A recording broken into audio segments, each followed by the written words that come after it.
The Lantern Man. Every fall, the legend of the Lantern Man resurfaced in the small town of Red Hollow.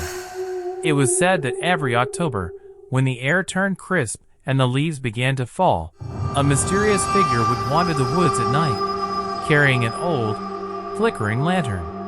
The Lantern Man only appeared when the moon was high and the fog rolled in thick over the fields. Those who saw him were never the same. Anna had heard the stories growing up, but she never believed them. It was just another town legend, meant to scare children. But one autumn night, while walking home from her friend's house, she saw something strange. A dim, flickering light moved through the woods, just beyond the cornfields.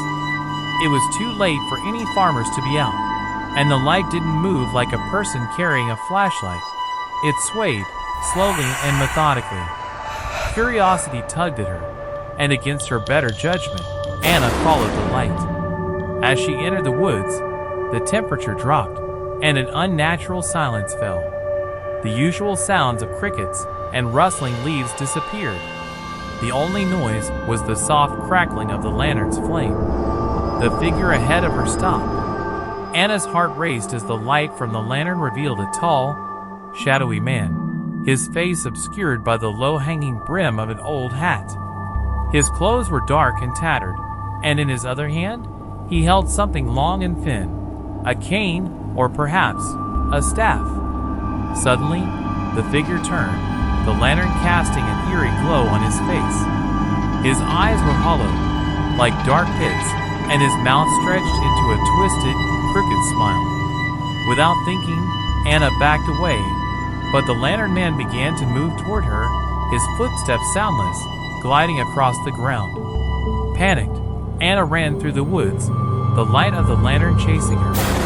No matter how fast she ran, the Lantern Man always seemed just behind her, his lantern swaying through the mist. Her breath came in short, desperate gasps as she tripped over roots and fallen branches. Finally, she burst out of the woods and into the open fields. The town's lights were just ahead, but when she glanced back, the Lantern Man was gone. The forest was still and quiet, as if he had never been there at all. Anna stumbled home, shaking and breathless. She told herself it had to be her imagination, but deep down, she knew the truth. The Lantern Man was real, and now that she had seen him, he would come again. That night, as Anna lay in bed, she heard the faint sound of footsteps outside her window and saw a flickering light dancing in the fog. The Lantern Man never let his prey escape twice. The autumn visitors. It was a chilly October evening when Henry first noticed something strange in his backyard. He had lived in the old farmhouse for years, surrounded by dense woods that seemed to come alive every fall. As the leaves turned orange and red, the forest always felt more alive. But this year, something was different. Henry had just finished his evening tea when he glanced out the window. A group of scarecrows stood at the edge of the woods, their figures barely visible in the fading twilight. He frowned. He hadn't put any scarecrows out, and his nearest neighbors were miles away. The scarecrows stood still, their heads slumped forward as if asleep. Their clothes were tattered and covered in dirt, and their arms hung limply by their sides. Henry squinted, trying to see more clearly, but the shadows of the trees made it hard to make out any details. As night fell, Henry locked his doors and tried to forget about the strange figures. But sleep didn't come easy. The wind howled outside, rattling the old windows. He tossed and turned, and just as he started to drift off, there was a knock. A slow, deliberate knock. Henry sat up in bed, heart pounding.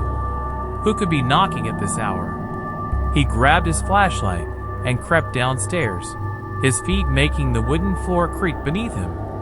The knocking continued, now more insistent. He swung the door open and shined the flashlight onto his porch. No one was there. His breath fogged in the cold air as he peered into the darkness. The woods were silent, the scarecrows gone. Confused, he closed the door and bolted it shut.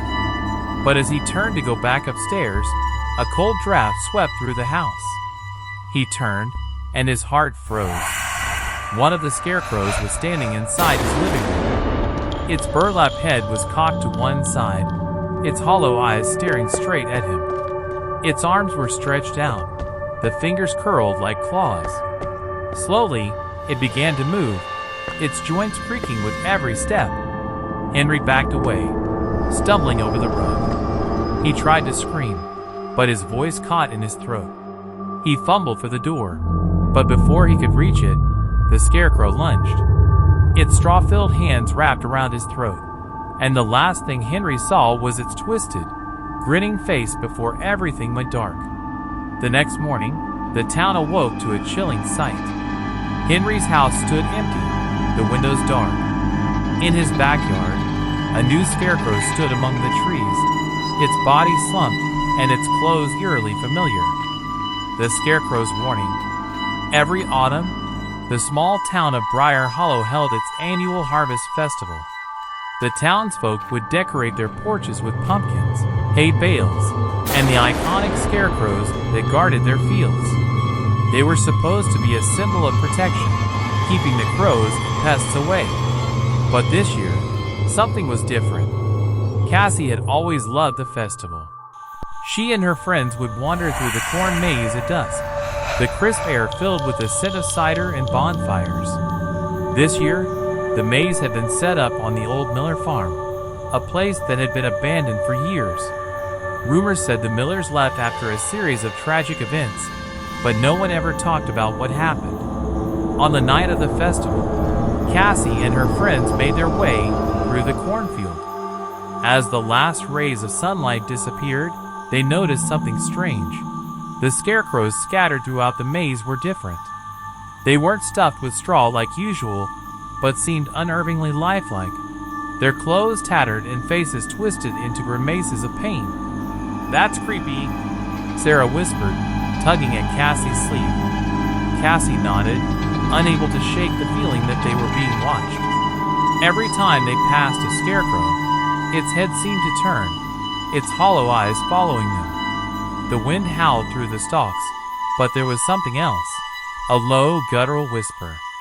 They reached the center of the maze, where an old, rotting barn loomed. At the entrance stood the largest scarecrow they had seen yet. Its head was a burlap sack, crudely stitched together, and its body seemed to pulse as if something was alive inside. "Let's get out of here," Josh muttered, but it was too late. As they turned to leave, the scarecrows from the maze began to move. Slowly at first, their limbs creaking and cracking, but soon they were lumbering toward the group, blocking every path. Cass's heart raced. "Run!" They darted through the corn, the scarecrows closing in from all sides.